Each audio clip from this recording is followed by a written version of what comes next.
Okay. We have 30 participants, so we can start, I think. Just to see me. Welcome, everybody. Thank you for joining our 6th webinar within Future Environmentalist project. Do you hear me? Yes. The project is done with the support of Erasmus Plus program of European Union. My name is Radostina Cenova, and I am from Bulgarian Biodiversity Foundation. And today we are organizing the webinar together with the European Wilderness Society. I'm very excited to present you our lecturers, Max Rosberg, Chairman of European Wilderness Society, and Vlado Vancura, Deputy Chairman and Wilderness Director in the same organization. We will speak about dimensions of wilderness in Europe. Just a short note before start and before giving the floor of our lecturers. It's very promising that we will be able to ask all our questions of wilderness value. In order that all of us hear properly, we kindly remind you to keep your microphones muted unless you want to speak to all the audience. You can also use the Zoom platform chat for any comments or questions you have. And as you know, we will have 1 hour for the presentation, and after that, half an hour for all your questions. I hope that we will have very interesting discussion. So, Mr. Rosberg, Mr. Vancura, the floor is yours. I will be. Well, first of all, let me change the glasses from far distance to short distance, so that I can see my computer. Wow. Good afternoon, everybody. We will take I suspect we have 1 hour to introduce you a little bit to the concept of wilderness. Wilderness, there's a historic component to wilderness, but there's also a contemporary one. Because wilderness is something that is becoming more and more prominent in many of the nature conservation circles. It is becoming interesting to researchers and even to the general public. Now, let me share my screen with you so that we can introduce or start with the presentation. And while I'm giving the presentation, you, using the chat, can start to formulate questions. We have one of our colleagues who will take down your questions, and I will then immediately after my presentations try to answer them before the second half of the presentation, led by my colleague Vlado Vancura, will introduce you into the wilderness concept as it stands today. Because I will look into more the past. Where did this whole thing come about? Why suddenly wilderness? Okay, so I will go into share screen. Desktop.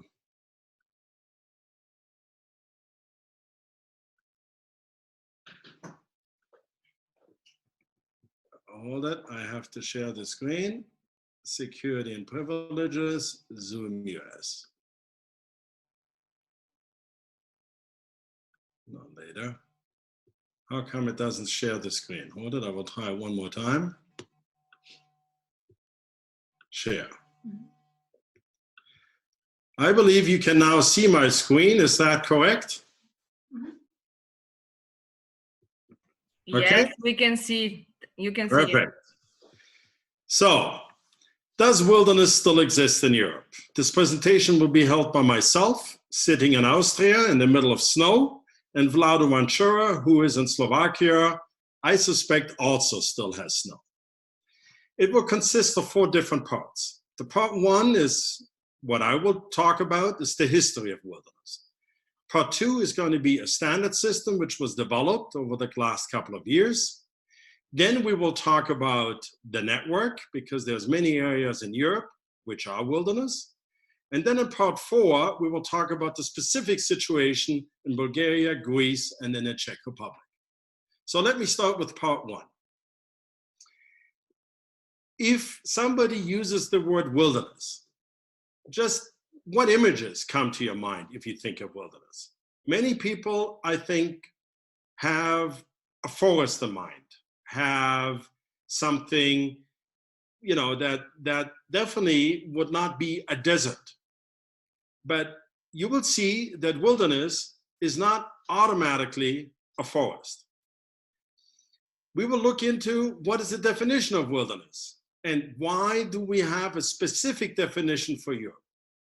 And we will also look at the question, what does it take to protect and preserve wilderness, and how to make it accessible to people, and what is going to be the long-term objective of what we do.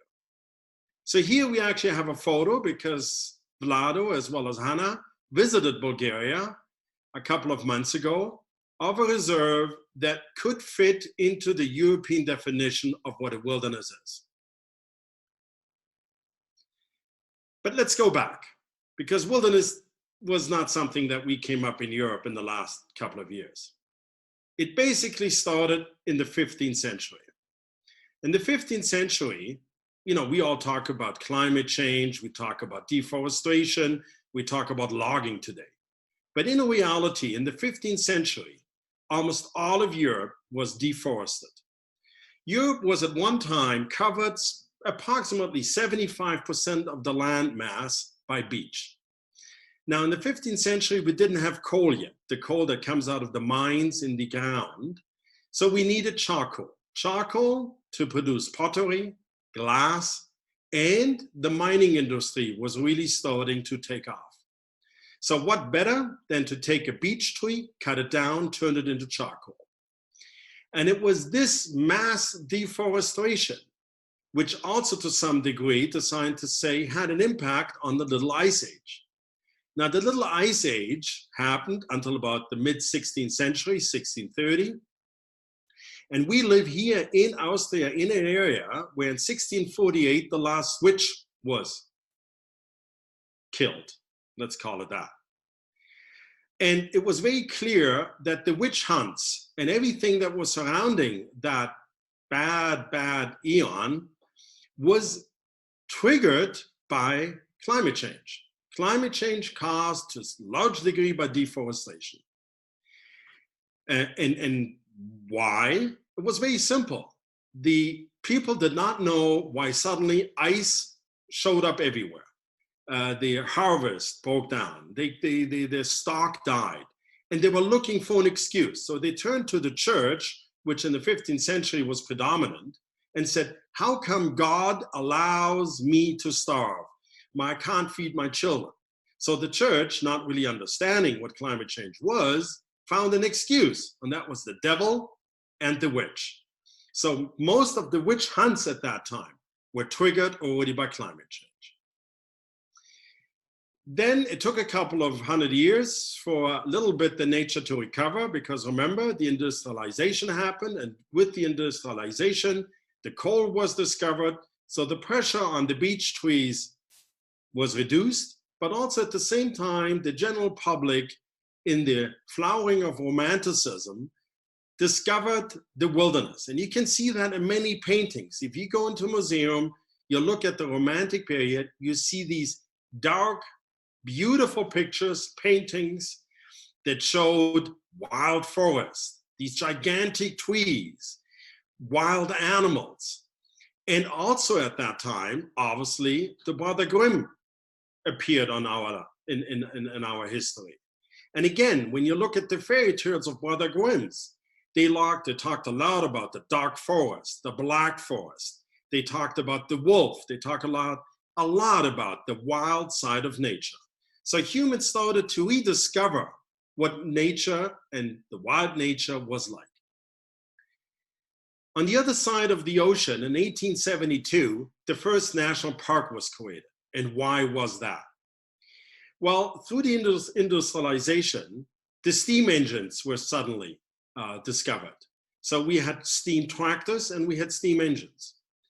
And the conquering of the United States led the pioneers to reach Oregon, California. And that's where the biggest forests in North America were, the big redwoods. And these were trees that had stump diameters of 3-4 meters. And a gigantic deforestation in North America started. And because people suddenly saw this massive destruction of these beautiful forests along the Pacific coast, the first people turned around and said, look, we have to stop, at least to some point, this destruction of nature. And Yellowstone was the first attempt to stop the destruction by creating a national park. And also, almost identically, the Sierra Club was started. And again, the Sierra Club was started in the western part of the United States to try to somehow combine economic production and nature conservation, but with a strong focus definitely to protect nature. And then the next big thing happened in 1906. The US Forest Service was suddenly started. Until then, forestry was a private thing. You had a forest, you could do whatever you want with it. And obviously big corporations were able to buy a lot of land to do a lot of logging. And the United States Forest Service used the German forestry concept of Dauerwald. Dauerwald means continuous forest cover. So the idea was you never do a clear cut, you always leave some trees standing so that the canopy of the forest is continuous. But together with the equation of the Forest Service, the next big step happened. 150 national forests, bird reserve, national parks, and national monuments were created. So this was the counter movement to the deforestation happening in the United States. But it took a couple of years till the first national park in Europe was created, and that was the Swiss National Park in Switzerland. And it took another 80 years till we had the first national park here in Austria. Now, when we talk about wilderness, we always relate it to an individual called Aldo Leopold. He's basically seen as the godfather of wilderness.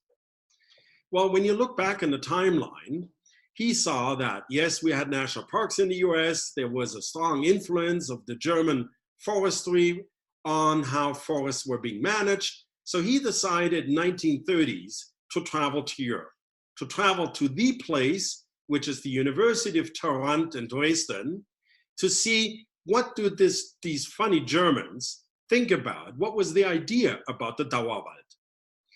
And if you look at the forests in close to Dresden, if you look at the forest around Berlin, and you can see some of the pictures now on our website, these were not natural forests. They were like little Prussian soldiers, trees lined up straight, one row, next row, next row, next row. They were planted at the same time and they were harvested.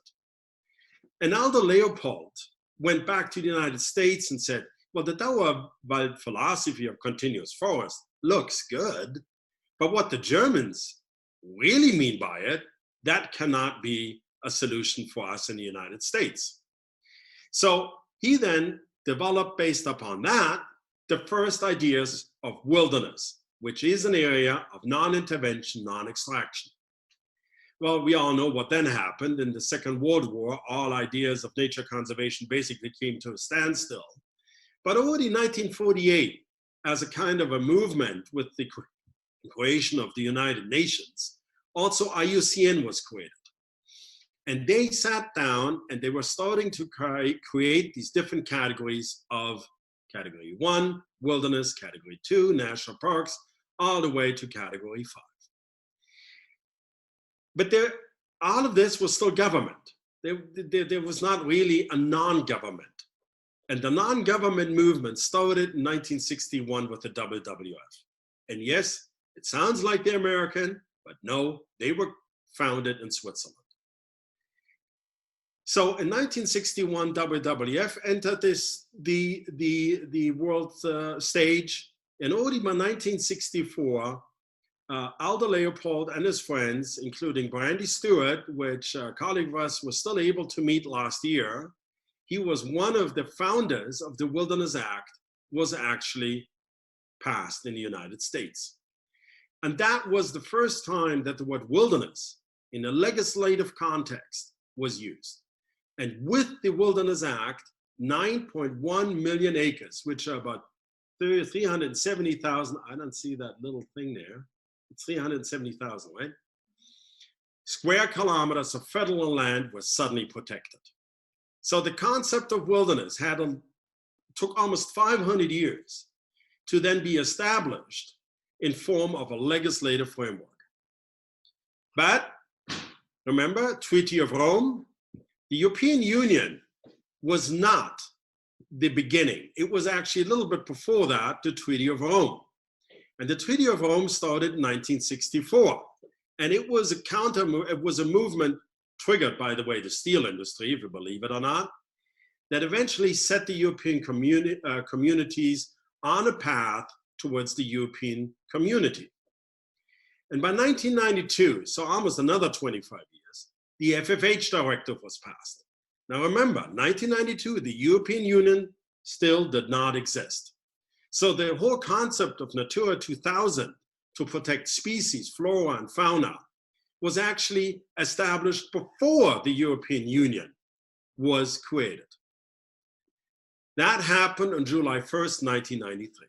So most of our actions that we now today are facing in nature conservation had the beginning in 1992 with the FFH directive, which then was adopted by the European Union in 1993. Shortly thereafter, Pan Parks was created. Now, Pan Park, Vlado, who you will meet in a short time, was one of the first employees of Pan Parks. And Pan Park was started by WWF Netherlands with a focus to certify protected areas with a special focus on sustainable tourism. Wilderness was not yet in the name. It was there, but it had a strong focus on sustainable tourism because WWF thought that to support regional communities, to support rural areas, it needs sustainable tourism. So anybody who believes this is a new concept, 1997 was already the first standard released on how sustainable tourists in protected areas could be managed. Now, to have those criteria, Pan Park, using money from WWF Netherlands as well as from the Dutch Postal Code Lottery, invested hundreds of thousands of euros into a system consisting of principles, criteria, and indicators, which you will see are the basis of what we do today. And by 2002, using those principles, criteria, and indicators, in Ulanka in Finland, the first European wilderness was audited and designated. And here the word wilderness suddenly shows up. So by 2002, we had the first European wilderness audited and certified. This is a view of what Ulanka looks like. Laura, that's not you when you were younger, right? No. Looked almost like it. But it took another 7 years till the European Parliament passed a resolution and said to the European Commission, guys, we need a clear definition on wildernesses and we need to map it. We need to really move this thing forward if we want to have wilderness as a constant in our nature conservation movement. Well, you know how this is. The European Parliament asked, these are the points that they clearly asked for, to develop a clear definition, to map the last wilderness areas, to undertake a study on the values and benefits, develop a strategy, develop wilderness areas, and carefully manage rewilding areas, and to promote towards the public the benefits of wilderness. Well, remember, in Prague, it was officially announced. Okay, so the process started, but it took until 2013, another 4 years, until 230 experts from government, non-government, scientists, and researchers agreed upon a common wilderness definition. And surprise, surprise, you can take a guess. What they agreed upon was, go back to 2002, 1997, the Pan Park definition. So it took basically from 1997 to 2013, with all of the stakeholder meetings and everybody getting involved, to agree on something that we already had 20 years before, but it was passed. But also in 2013, Pan Park was sent into bankruptcy. WWF basically thought that the purpose of creating Pan Parks, to come up with the wilderness definition, to come up with the system how to audit and certify it, was accomplished. The system existed, and therefore, project is over. But you all know that that's not enough, because basically, just having it is not sufficient. You need people to actually live it. You need people, you need organizations to actually implement it, okay? And that triggered then what the European Wilderness Society represents today. So there was a couple of books which Vlado worked on, the guidelines on wilderness and Natura 2000, a German definition of wilderness was created, the Wilderness Register was launched, Austria in 2018 came up with a position paper on wilderness, and. And what is now that definition? What defines wilderness in Europe today? And this is the definition. Wilderness areas are governed by open-ended, undefined natural process. So there's no status to achieve. A process is never ending. It cannot be defined what should be achieved, which is a big problem in Natura 2000, because there you have a specific objective. Wilderness does not have an objective. They are composed of native habitats and species and are large enough for the effective ecological functioning of natural processes. They are unmodified, only slightly modified, and without, and now comes the key word, intrusive or extractive human activity, settlements, infrastructure, or visual disturbance. What does that mean? It basically means no hunting, no forest fire prevention, no mining, no logging, and not even mass tourism. No grazing, basically nothing that we humans do in normal natural protected areas.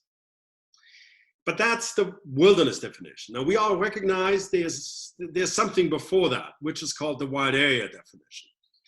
And here the difference is that it has a high level of predominance of natural processes. So it's on the way to become a wilderness, but it's not quite there yet. And here it's a little bit more specific, and it does say that those areas in the past were used for livestock herding, hunting, fishing, or whatever. And let me summarize again. A wilderness thus means no hunting, no logging, no mining, no mineral collections. You can't even collect rocks. No deadwood. The deadwood must stay in there. No disease or alien species control. If there's an alien species in the wilderness, so be it. No restoration, so nothing to modify or as we sometimes think, make the wilderness more wild. And obviously no fire control. And Robert Leslie, way back in the 1980s, came up with this wilderness continuum.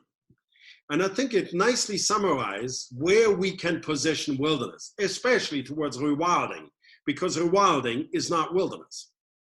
So we have on the left-hand side areas which are heavily modified by humans, and they are the urban areas, okay? And you can't talk about wilderness there. A city may be wild, but there's certainly not wilderness there. And the more you move to the right-hand side, it becomes semi-natural and it becomes a wild land. And in the semi-natural area, that's where rewilding happens. This is where we humans may still modify the landscape, take some trees out, put other trees in, but it is still us humans hoping to know better than nature itself how to improve that landscape. We start at the wildland wilderness part. Here, the nature decides what to do. And I think the British have a much nicer word for that, called self-willed land. So it's not us deciding, that tree should be there, but this tree should not be there. That lake should be there, but that river should be different. Nature is totally left up to itself to decide what to do there. So in 2014, the European Wilderness Society was founded. At the same time, 4 days later, we started with the European Wilderness Network, which Vlada will introduce, and we launched the European Wilderness Quality Standard. And we are a small little dedicated group with many different cultures. I mean, you're talking here to a German who is partly Canadian.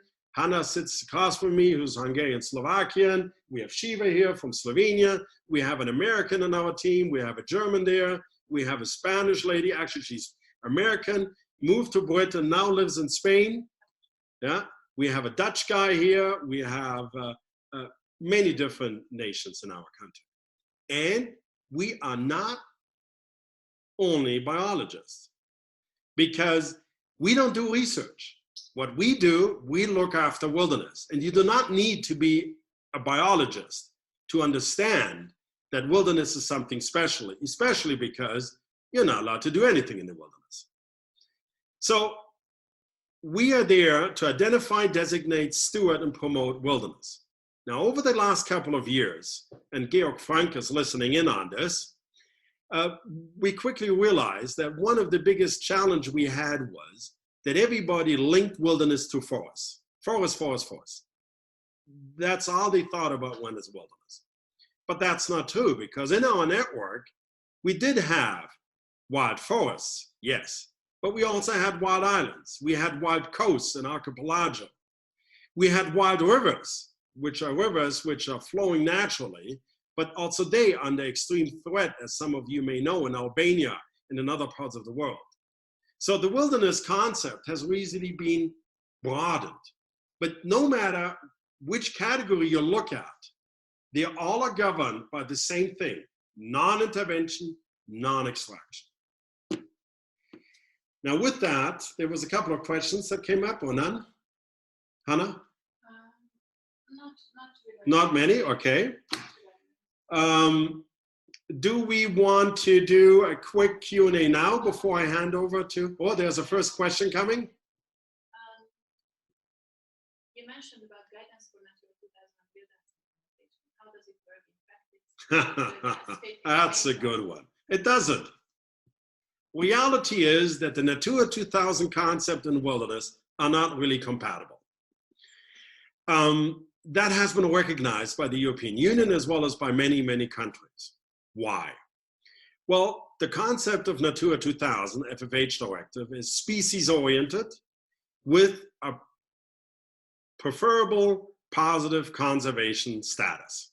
So you have a plant there and you need to do everything you can to prevent that plant from disappearing, from dying, from being replaced, from whatever. But that means intervention, because it may mean that to save that plant, you have to remove other plants. If you have an open-ended dynamic process, we cannot guarantee that that plant, which is in that Natura 2000 site, will actually survive these open-ended, natural, undefined processes. So what has happened now is that in many countries, the so-called blacklist has nothing to do with the CIA, but a blacklist has shown up. So these habitat types, in Germany they're called LRT, 4030, 4031, and they have all these funny numbers, are now, and this is part in that guidebook which we released, you have to change the management focus from intervention to non-intervention. And you have to define for that area that even though that Natura 2000 site was created specifically for that one species, that maybe because it's now wilderness, that species may disappear. The European Union is looking at this, have not really made up their mind yet on how to deal with it. So what we now have is a semi-official strategy that as long as you have not defined in the Natura 2000 objective, the conservation objective of that species, you must modify it to an open-ended process, then Natura 2000 and wilderness are compatible. If you have not done that, A Natura 2000 site within the wilderness cannot mix and match. We had a case in Germany. What they did was they basically took the Natura 2000 sites, moved them outside of the core zone where no intervention, no extraction is possible, and it swapped them with other areas, and therefore turned the whole core zone into a wilderness designation. So it's a tough issue that needs to be looked at case by case. I hope that answered your question. Anything else? Can I cite only?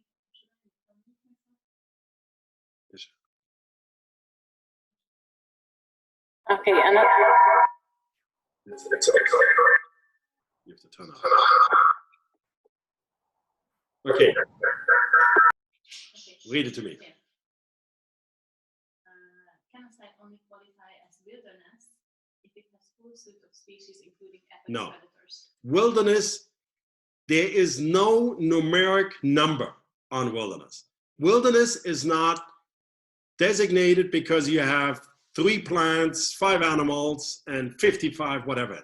No, it is the stewardship that's responsible.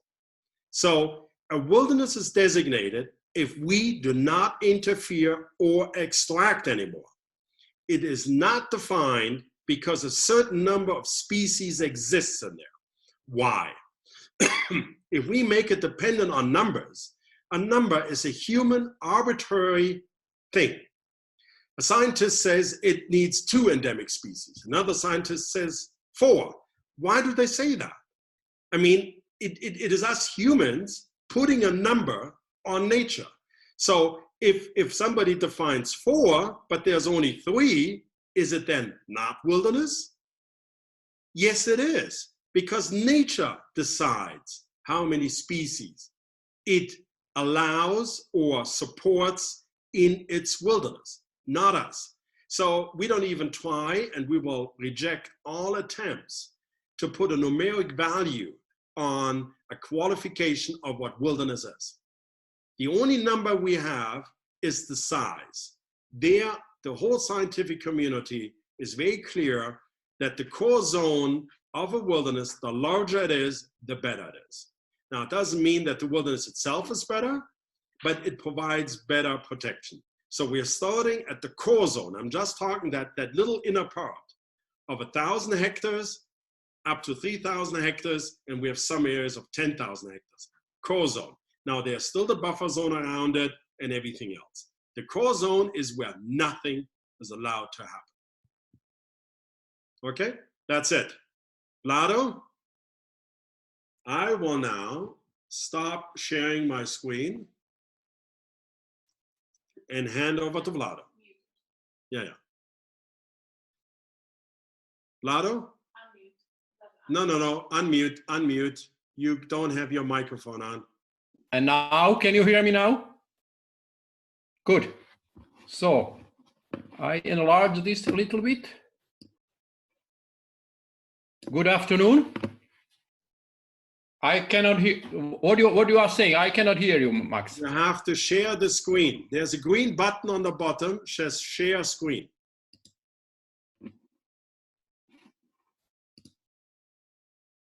Okay. Yes, and now make it larger. Yes. And and move to the slides where I left off.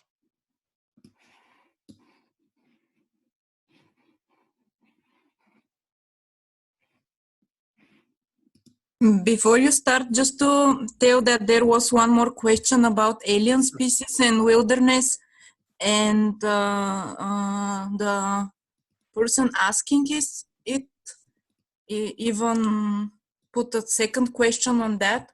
So his first question, you can see in the chat window, was about the native alien species in wilderness concept, and then he made it more clear that he wonders about the definition written wilderness areas composed of natural habitats and species when we speak about alien species and native species.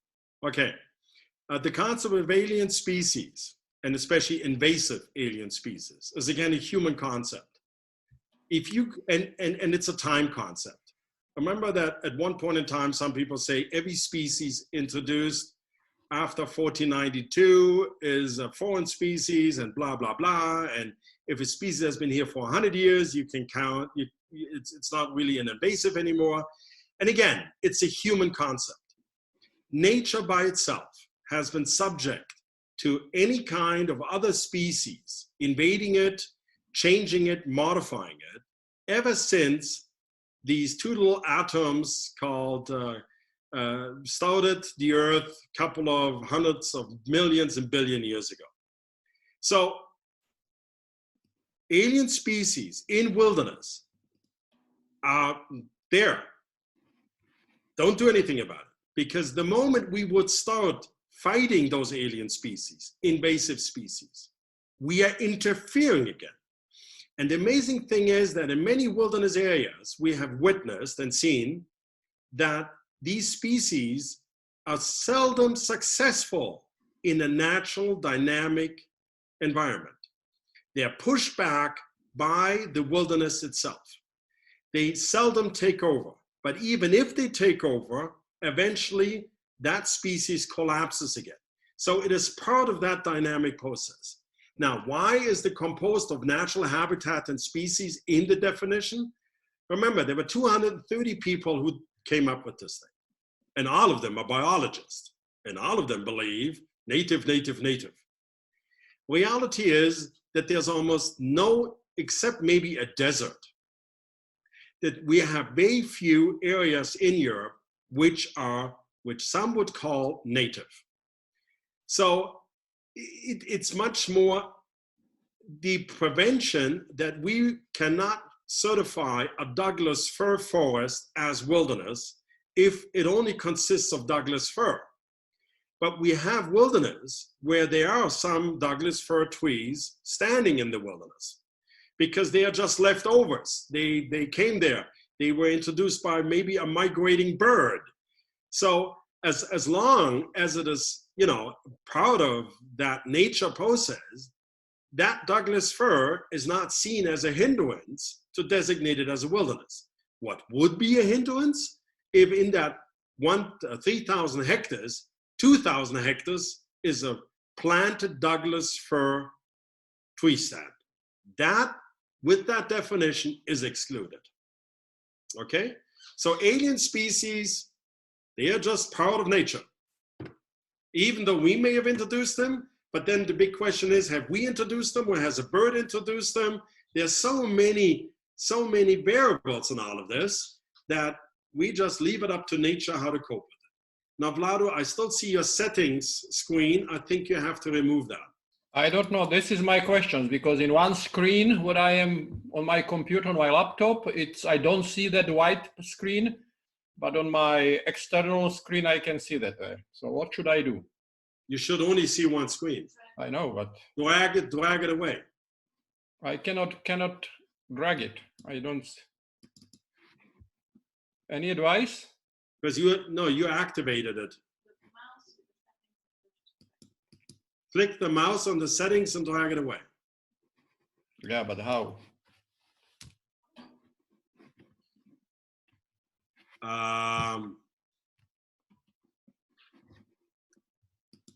Can you stop the screen sharing? And now you made it large. Yeah. Click on the red button. Yeah. This Perfect. Stop sharing?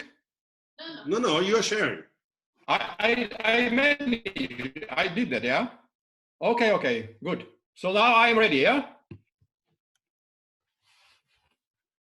Okay, good afternoon. My name is Vlado. I am Slovakian, and I would like to share with you a little bit enthusiasm and commitment for the European wilderness. As you could hear, Max provided a very nice introduction, history, overview, why and how this wilderness concept was invented and implemented in the European context.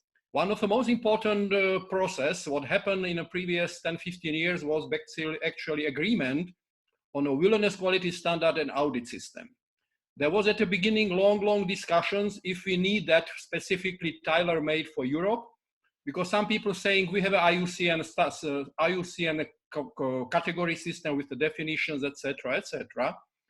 But discussions ended up that actually we build it up on existing international IUCN definition standards, and we tailor-made it for specific European context because of history, what Max already said, and the vision what we have to protect the last remnants of the wild land in Europe. How to move it? Okay. So we need a standard because there is a lack. There was nothing like that before, and after several years, luckily we ended up with an agreement, which was and still it is now a subject of update, and currently we have the version 2.0, which is almost third or fourth version since the beginning, because we are basically building up this quality standard through the process learning by doing.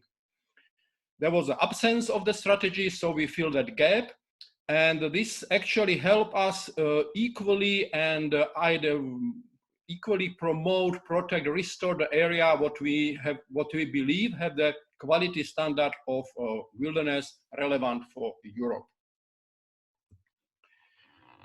This wilderness quality standard is focusing on the several key issues which are standardized all over Europe. Doesn't matter if we go and implement this concept in Scandinavia with the native people or going down to the Mediterranean region. The first element of this quality standard is obviously quality, including the size, zoning system, bordering, how the borders of this wilderness area should be marked in the field, etc., maps, etc. The second very important aspect is wilderness stewardship. At the beginning, we use a name inherited from the previous, let's say, historical context of European protected area, and we use the name wilderness management. But that we quickly learned that is actually creating and supporting the feeling of the managers that they have to be active. Wilderness stewardship, on the other way, is saying, first of all, you have to think what you are going to do if that particular activity is not going to do anything against the major mission of this protected area as a wilderness. For example, if wind is broken the tree, it is not necessary to go there and clean it just because we want to protect the rest of the forest against the bark beetle. It should stay there because that's a part of a philosophy. And this is a simply explanation of what means wilderness stewardship. Another important aspect was the disturbances, respecting any kind of disturbances which are happening inside the park. Experience showed that specifically in an area managed by the previous foresters, they used to have this kind of disturbances in their mind, but immediately if disturbances reach certain size dimension, like for example, that instead of 10 trees has been killed 1,000, in that moment it was not acceptable disturbances from the forestry point of view. In a wilderness concept, basically doesn't matter on a scale, disturbances is one of a fundamental element of the wilderness as defined by the European wilderness definition. Aspect another, extractive use, tourism aspect, research, and potential for enlargement. I will mention that later on roughly and quickly. What is important is this last sentence. European wilderness quality standard and audit system is a habitat independent, solution oriented, European-wide basis for the identification and the audit of European wilderness. This wilderness, as I mentioned already quickly, it's a version number 2.0 approved by last year, 2019, and currently consists of 10 principles, and each principle is divided to the criteria. There are now totally 57 criteria, and each criterion is split to the indicators, which are now, we have 130 indicators altogether. Principles are fundamental statements about the desired outcome of that particular wilderness area. Criteria are conditions for the implementation of the principle that needs to be met in order to comply with the principle. And indicators, these are last one, the measurable status which signify during the assessment whether or not a particular criterion is met. Based on this system, we are able actually to carry out the independent wilderness audit, and a result of that we can say this is a bronze, silver, gold, or platinum quality standard of particular wilderness. This is a list of the 10 principles. As you can see, these are kind of reflection of the previous slides, what I mentioned quickly, the priorities. This is a transform to the principles, writings like size and zoning, including also the border and maps, stewardship, biodiversity, wilderness restoration, extractive uses, man-made disturbances, natural dynamic processes like avalanches, fire, etc., floods, wilderness and visitors, research and monitoring focusing on wilderness, and obviously wilderness and international relevance. Wilderness audit. Wilderness audit is a necessary stepwise approach to ensure the compliance with the standard and is implemented. We ended up with this important step because, Europe includes many countries, different mentalities, different history, different opinion, what means wilderness for their specific countries. At the beginning, we really struggled during this process developing the wilderness definition, unified definitions for all Europe, with a different and specific location or country-based interpretation, what wilderness should mean for that specific country, nation, because of historical context, etc., etc. Therefore, we ended up that once the definition was agreed, that we need to audit. We need a group of people who say that this wilderness in Scandinavia has the same quality standard like wilderness in Mediterranean or Central Europe, etc. Doing this, we are very much linked to the wilderness continuum, what Max quickly explained, the table from in the previous few minutes. And a result of this process can end up in 3 different stepwise results. First is we do the quick pre-audit. That's a basically 2-3 days visit of the area, meeting with the managers and wilderness stewards, and let them know if the area what they are offering and providing have a potential to meet the wilderness quality standard.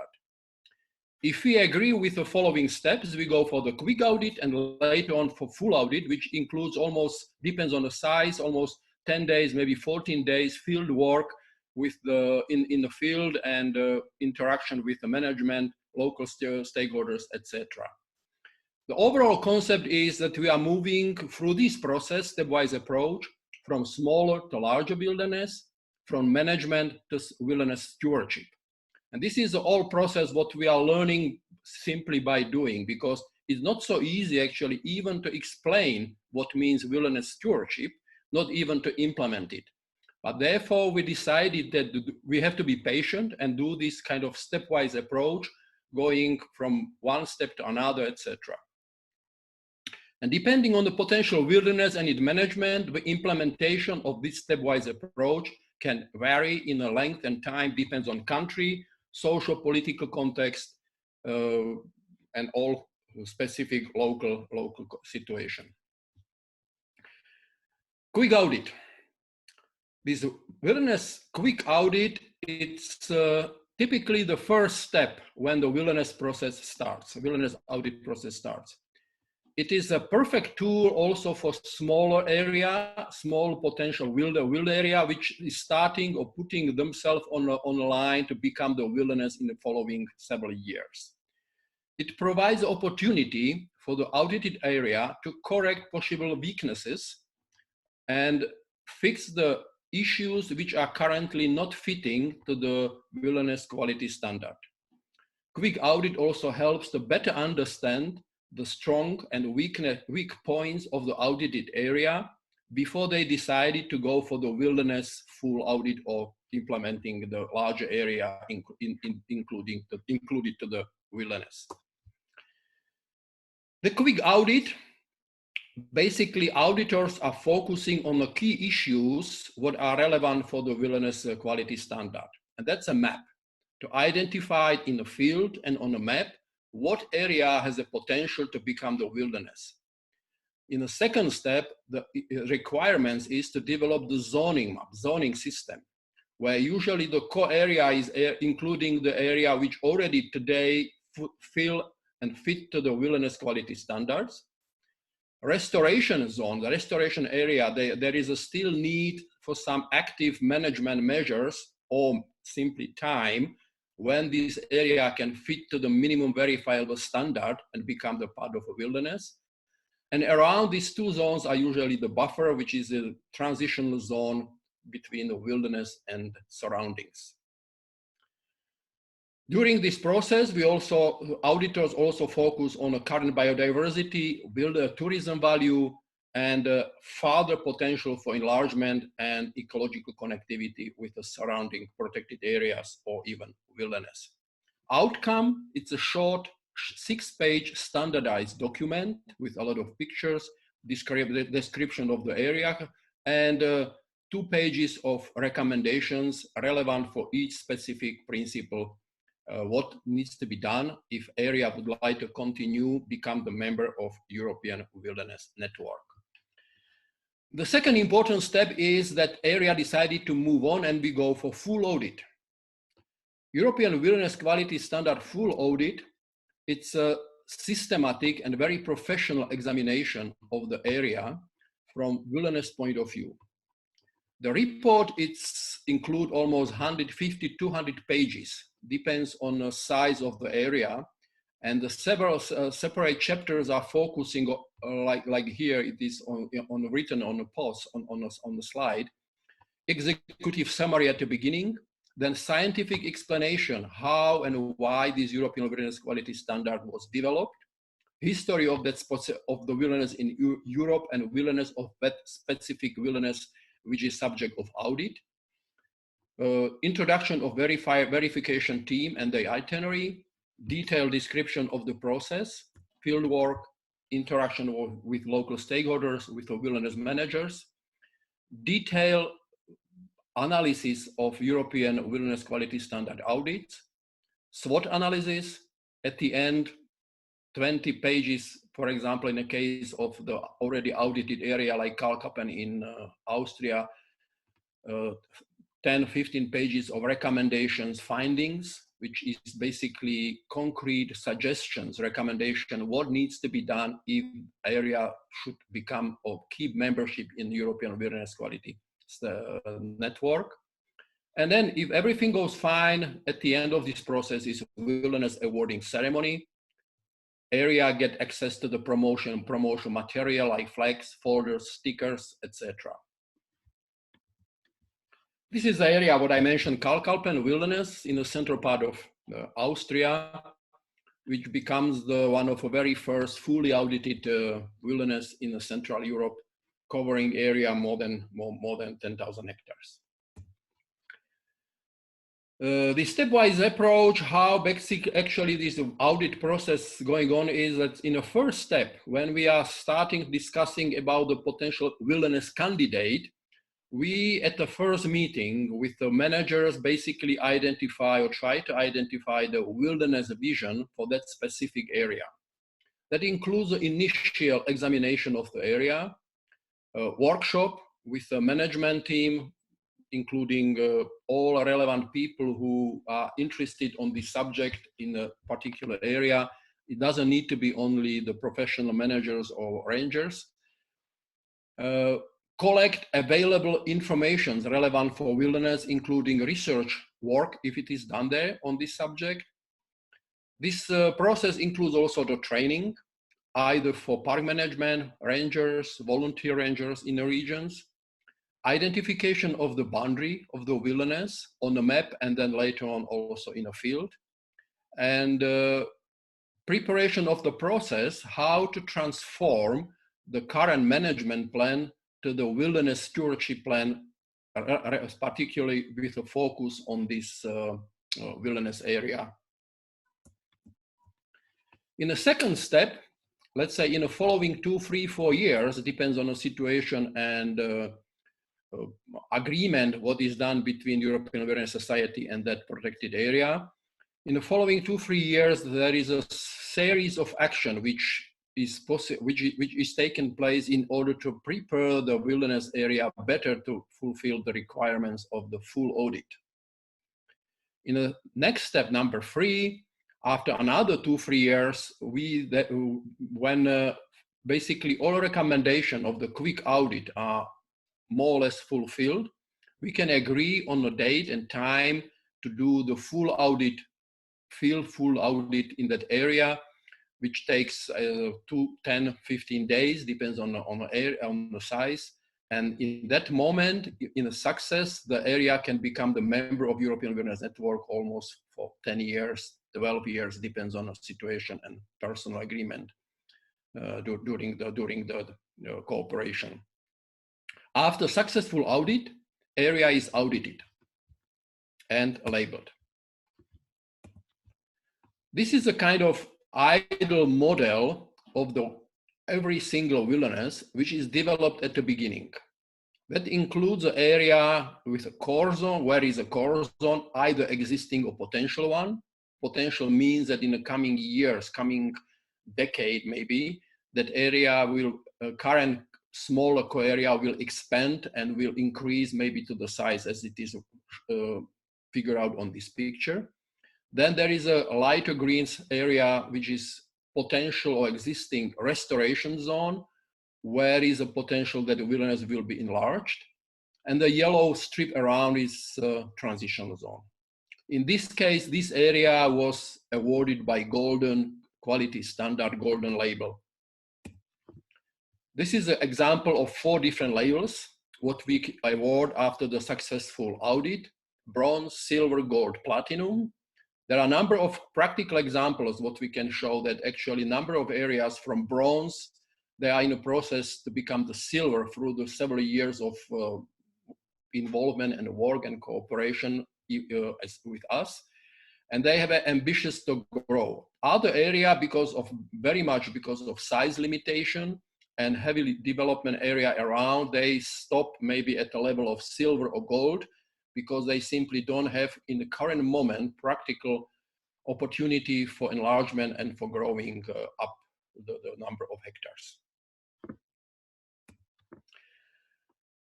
Part of the final audit, it's a awarding ceremony for wilderness diploma. That's usually in the first phase when is a quick audit finished. And then after full audit, when the validity of the label is 10 years, we award a wilderness certificate, what is on the right-hand side. European Wilderness Quality Standard Summary is based on a European wilderness definition, includes the principal criteria indicators, includes a field audit, field work, which take from 10 to 14 days. That includes also almost 6 months of research, analyzing of findings, collecting the data, in interaction with the park management, all relevant stakeholders, development of roughly 200 pages SWOT analysis, which is a part of this final report.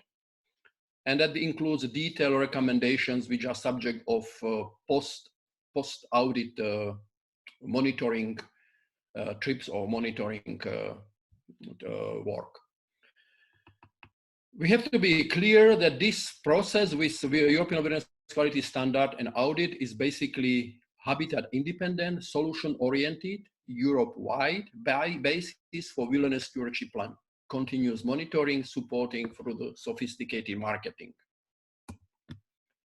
This is an example of full audit report, a list of recommendations and findings transformed to the poster, which can be used as a kind of reminder to the office of the director.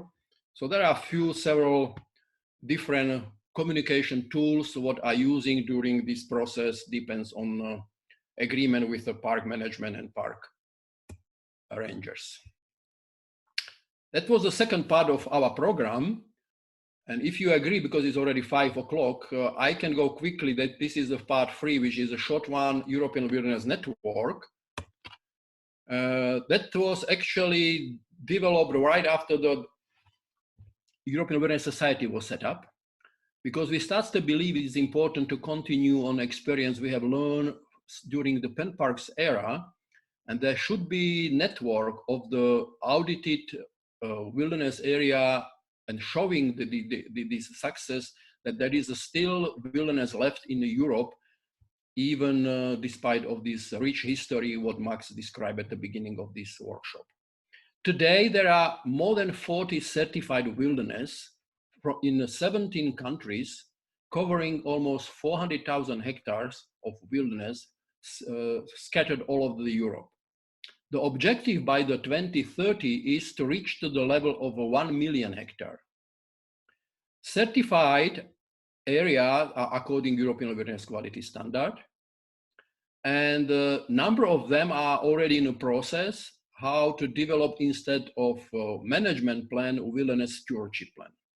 However, I have to admit that this is a demanding process because because there is a need a lot of interactions, discussions, and explanation. What is that? Because that's some kind of quite innovative issue for many current managers.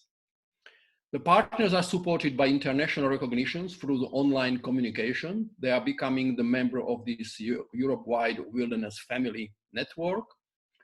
And they have access to the attractive communication online tools and marketing, what they can sell, they significant achievement throughout Europe and even farther on. European Wilderness Network is tool how to connect wilderness partners. Wilderness partners doesn't mean that this network including only audited area, but on a voluntary base and informal way, also other managers and protected area are already involved, and they are in a learning and in a process of becoming at least the candidate at the beginning as a first step. Network offering the exchange, marketing, and publication marketing kit. These are simply or shortly benefits. This is a map of the current map of the Wilderness Network. This picture and all details you can be found on our website, and you can go and search for area by area and learn where these areas are and what kind of wilderness they are protecting. Okay, that was quickly about the European Wilderness Network. Hanna, what do you think? Should we now make a break to respond some questions, or should I jump to the last part, number 4? Hello, can you hear me?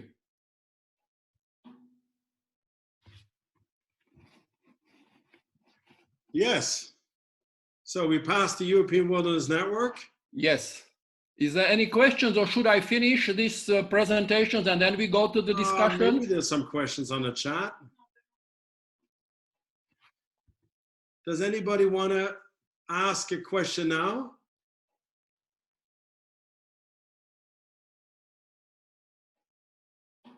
Okay, so Vlado, continue. Okay, so last part was, because I understand, if I correctly understand, there are basically participants of this workshop from 3 different countries, Bulgaria, Greece, and Czech Republic. So there was agreement that we do some more specific introduction of these 3 countries from the wilderness point of view. So let's start quickly from the Bulgaria.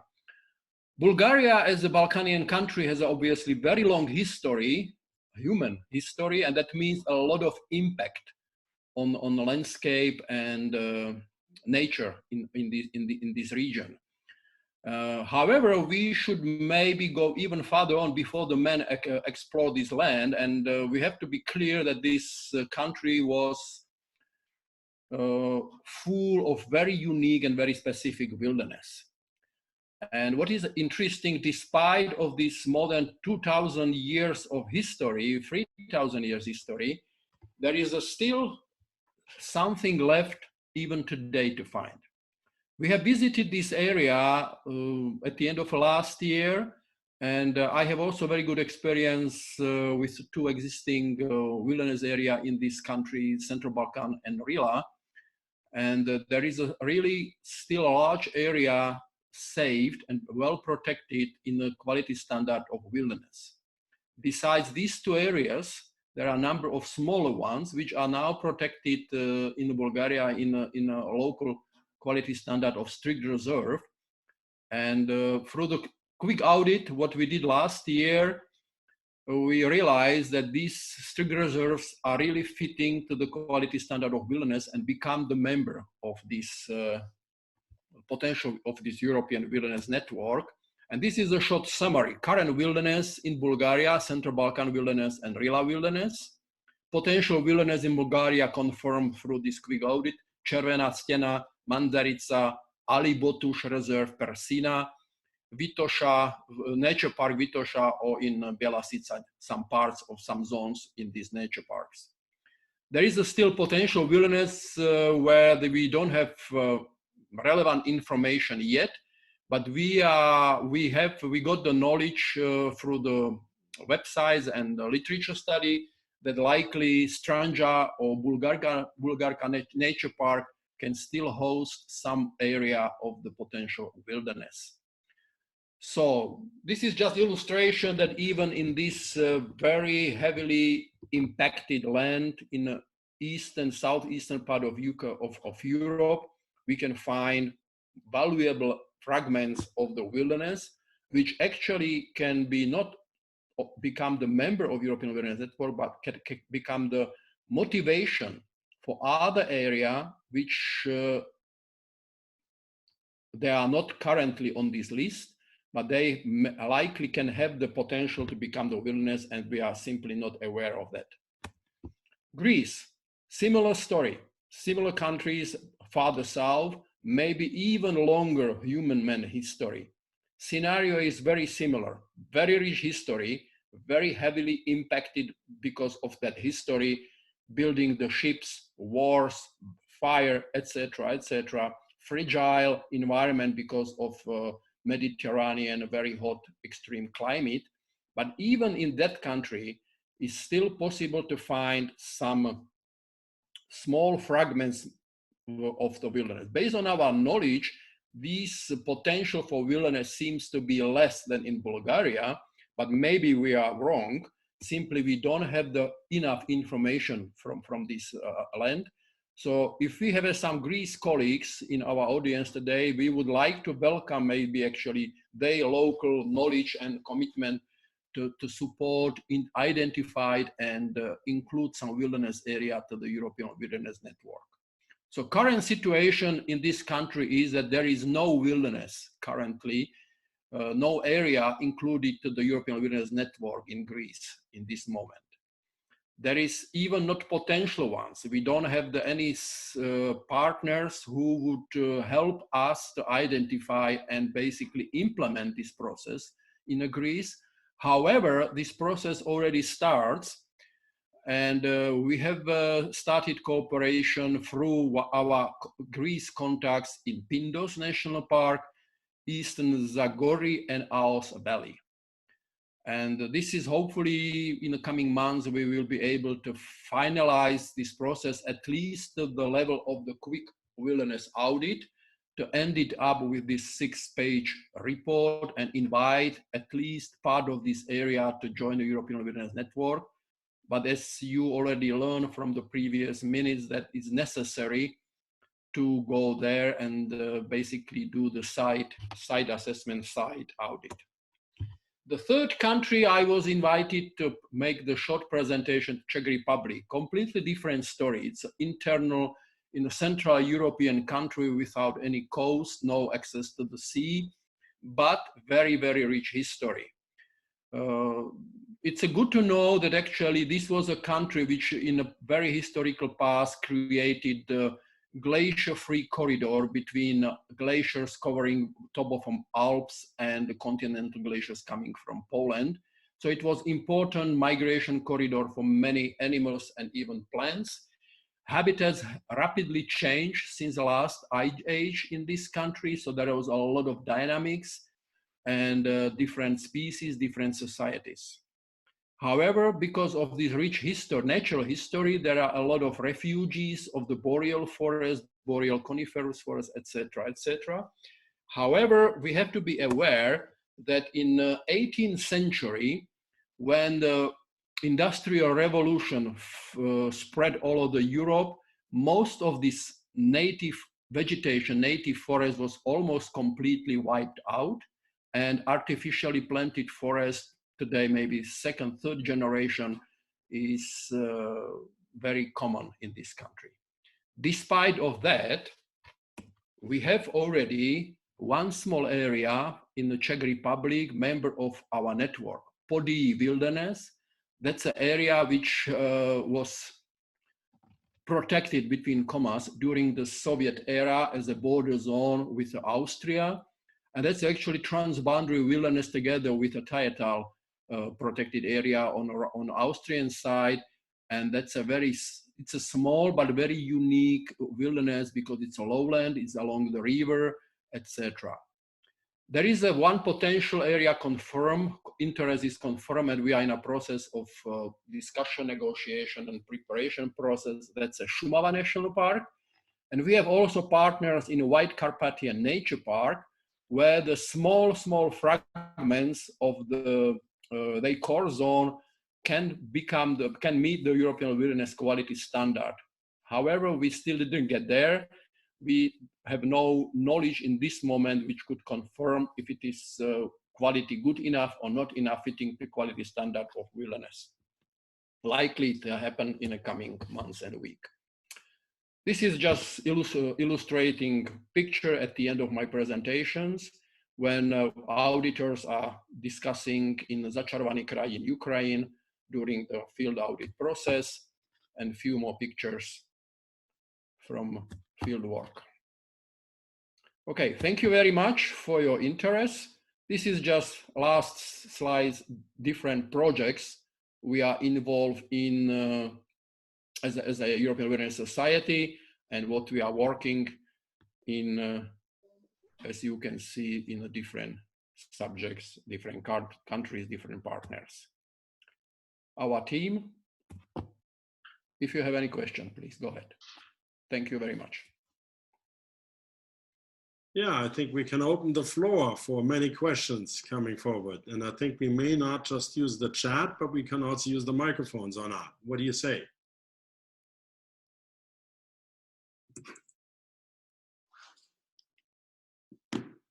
Hello?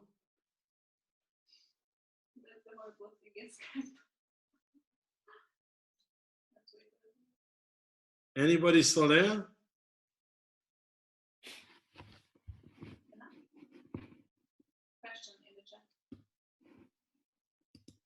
Yes, if there are some questions, you can ask them directly, or you can put in the chat.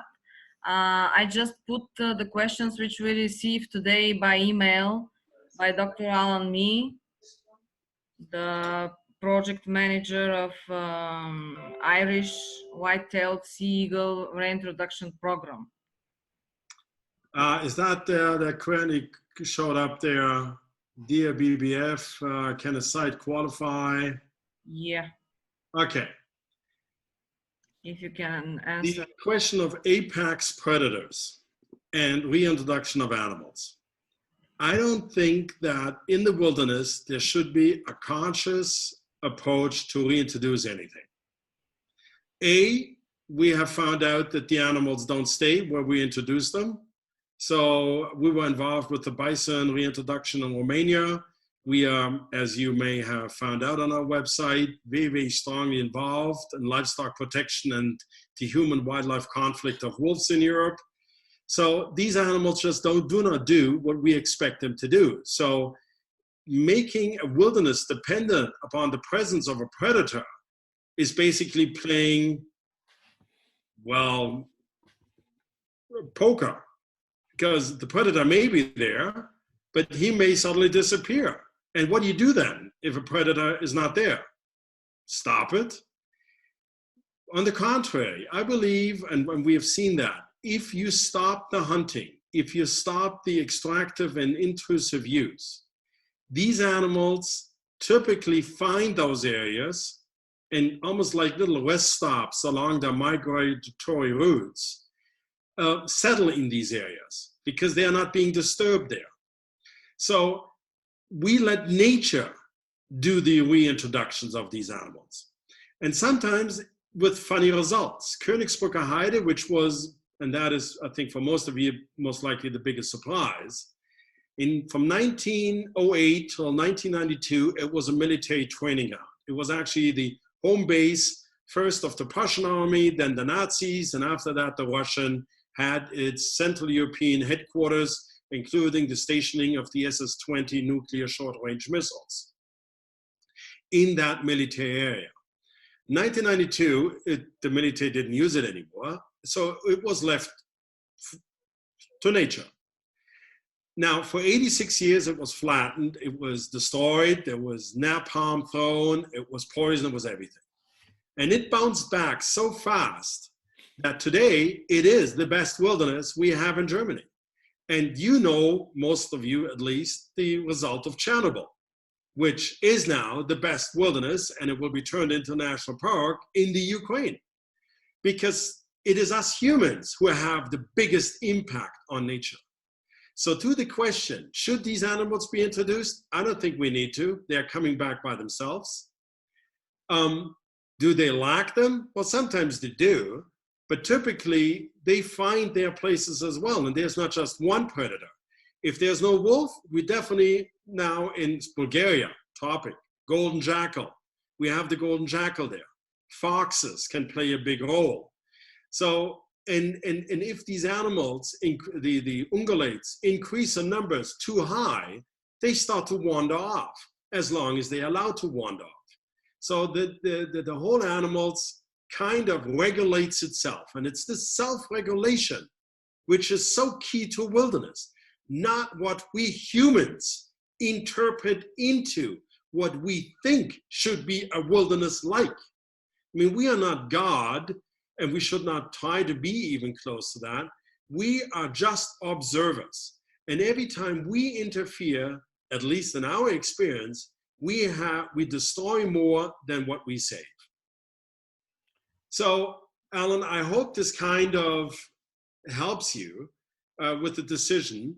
Now, remember we talked about wild areas.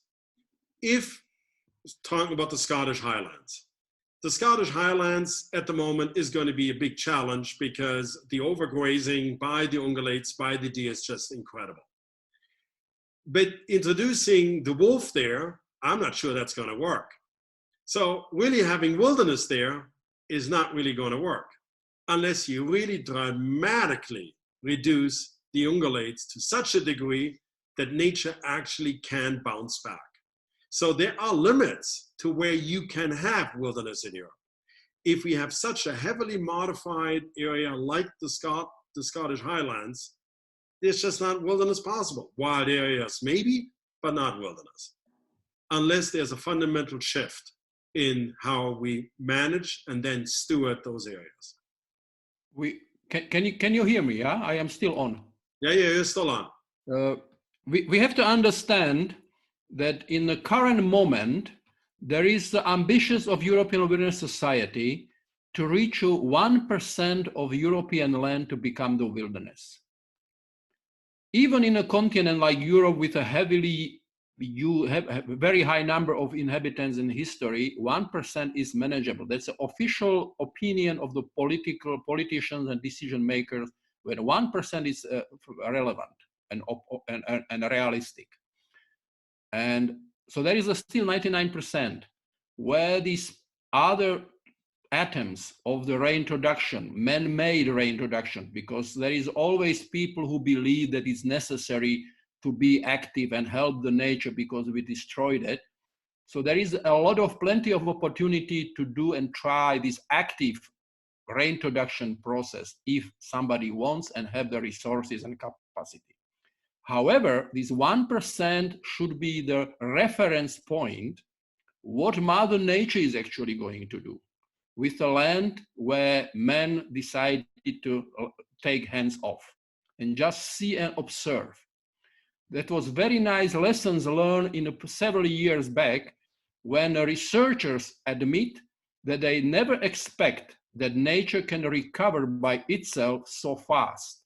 Example, what Max, for example, described from the Germany, but there are similar ones we have learned in Eastern European countries or even in Italy, in Maiella. that was in a course of a decade or 20 years, there was simply miracles what happened. And before that, researchers didn't have any practical opportunity to study that process because there was not such area in Europe at all. Yeah. So these are additional value of these wilderness areas, what can be more and more be appreciated not only by the nature lovers or biologists, but also researchers. There's another question I see. What do we do once it has been designated? I mean, there is no protection classification for wilderness. National park, you all know, it is a classification that exists. For wilderness, that just doesn't exist. So we hope that an area that meets the criteria for wilderness has somehow a management that owns it or controls the land and therefore can limit the access to that area or the usage in that area. But management can change, the landowner can change. So as Vlado pointed out, part of what we do is we go back on a regular basis to verify. And that's a big difference to IUCN, because IUCN in their parks typically leave it up to national organizations to do so. But we go back and we then check, has something dramatically changed? And if it has, then areas even lose the designation, which happened this year with the Bela River in Slovakia, which was an undammed, wild, beautiful river. And then because of flood, some government agency came up with a stupid idea to try to regulate the river, take out the gravel, and totally destroyed this natural free-flowing river. Now, what did the designation help that? Well, it didn't help the protection because the river was not a designated protected area. But the outcry among the population, the agency who was responsible for it, suddenly realized that maybe they should have thought twice before doing it. So what we need to do is lobby for a wilderness protective status, but the challenge here is it has to be a European classification, not a German or a Czech or a Polish, because this is the challenge with IUCN. I mean, Alan, you're from Ireland. The national parks in England are category 5. Well, here it clearly says in IUCN, national parks should be category 2. But do we delist the parks, the national parks in Britain? No, we don't, because it's left up to the national authorities to define what is a national park. And that is opening up the discussion to a lot of lobbyism, a lot of manipulation of the processes. In our case, these were agreed by 230 researchers and scientists, and we are not a government organization, we are a non-government organization. So, and we always send the same people, so there's very little fluctuation in our analysis over time. You meet or you do not meet. And if you don't meet, you just lose the certification. If you meet it, perfect. If you're unsure, we'll help you to meet it. So, you know, we try to go along the way. And I just saw about the Irish thing. I mean, yes, there is a challenge there with the lack of the predators, okay? But I'm sure that there may be not a forest we find as a wild area, but a wild coast, which is a marine protected area linked to a coastal area. And you're talking about white-tailed eagle, which is a predator in that area. Maybe that kind of a wilderness we could find an island or a wild river, because predators in the wild river are the pike and fish. So please do not only see wilderness as a forest where we have the wolf. So I'm sure we can find in Ireland a wild river or a wild coast, and maybe even a wild island. Maybe just short note. We have to understand that this European Wilderness Quality Standard it's a tool which should guarantee that European Wilderness Network have the same standard all over Europe. Simply saying, if anybody of you as a visitors go to the audited wilderness, we try to guarantee that once you enter the wilderness, you are not going to meet tractor. You are not going to meet a hunter with a shotgun on the shoulder. You are not going to meet a sheep grazing on a meadow. Yeah, this is our dream, what we try to implement. It is not tool to punish or put pressure on the managers. All people, all area, what are already in the network, the managers are very, very pro-wilderness fans. And we are basically offering them extra tool and a list of the recommendation, what needs to be done if they want to maintain the good, high quality wilderness inside that area. Many times they use us, auditors and European Wilderness Society, as an argument to push their personal wishes through the political decision-making process, local stakeholder process, etc., because they simply believe that it's important that at least a fragment of their protected area could fulfill the wilderness quality standard. There's a question about the experience of nature recover power in the wilderness network.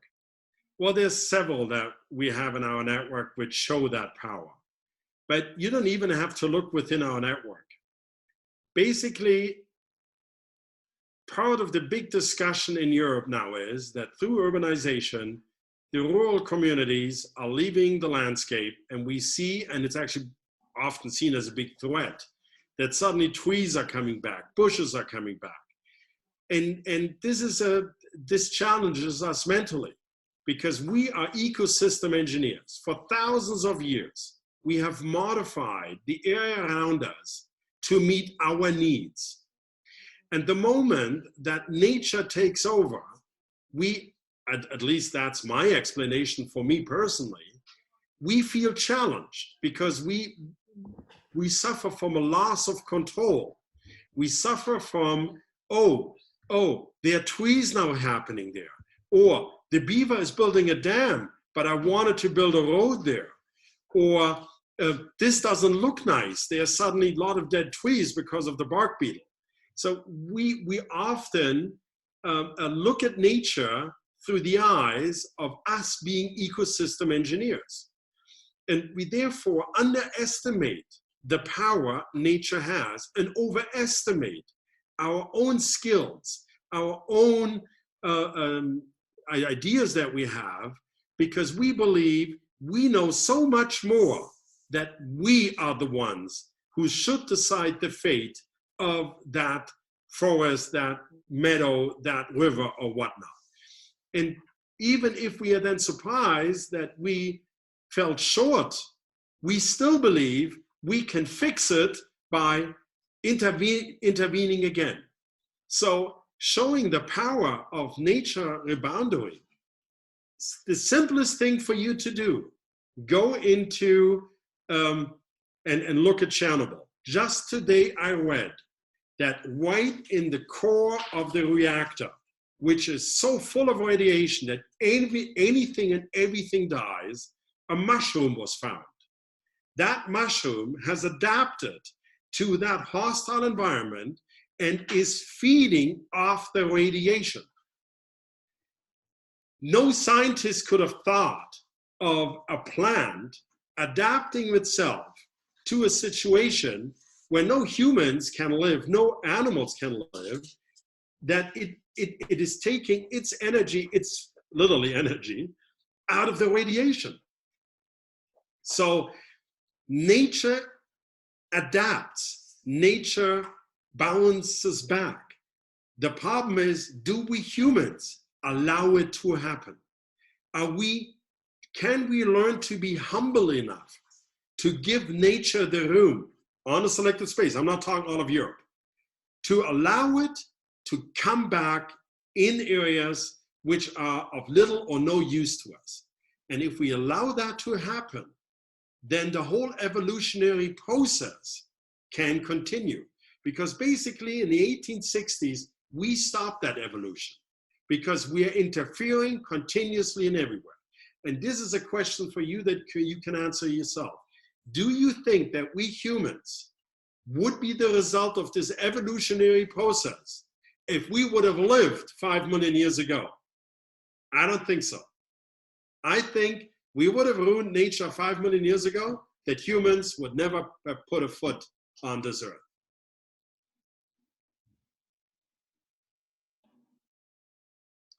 I'm going to put into a link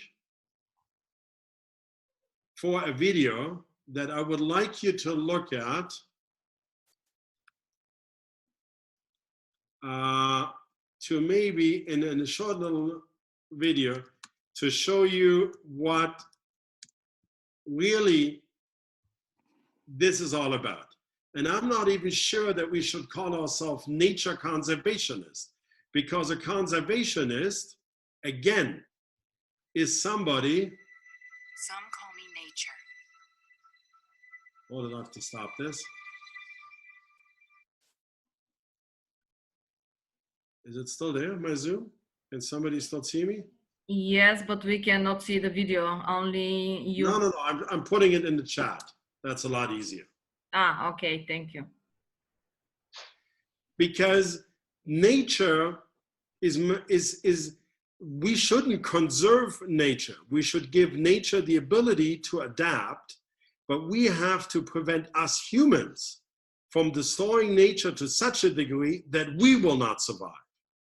And a researcher once told me, if we would today release all poisonous gases, all chemicals, light all nuclear bombs, we humans would be eradicated from the face of this earth, together with many other species.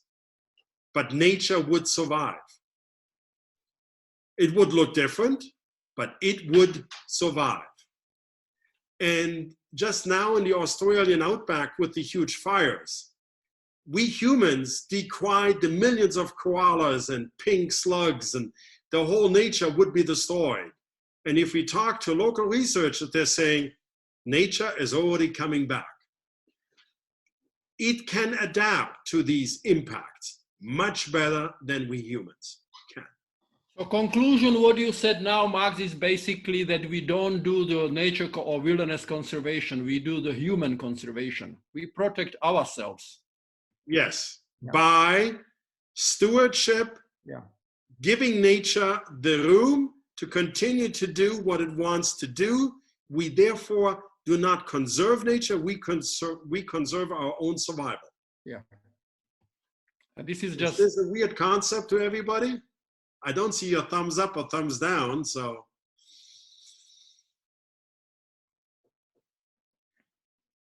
Oh, there's a thumbs up. Hannah put a thumbs up. Anybody else? From Kevin. Hi, Kevin.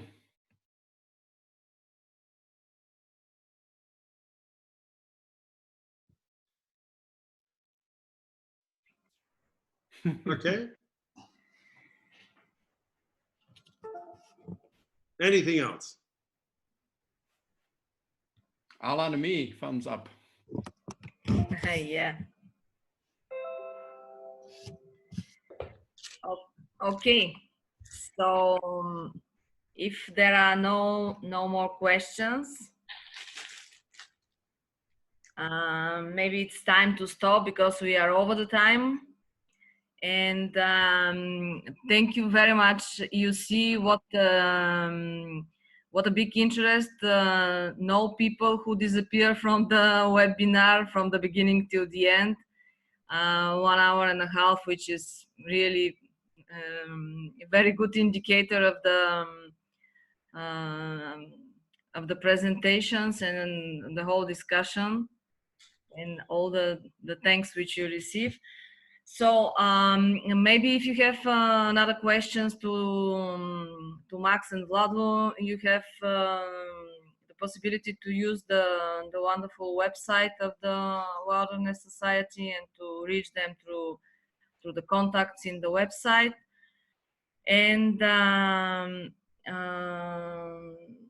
I hope that we will keep in touch and we will continue to work together, not only with Bulgarian Biodiversity Foundation, but with the partners from the other countries.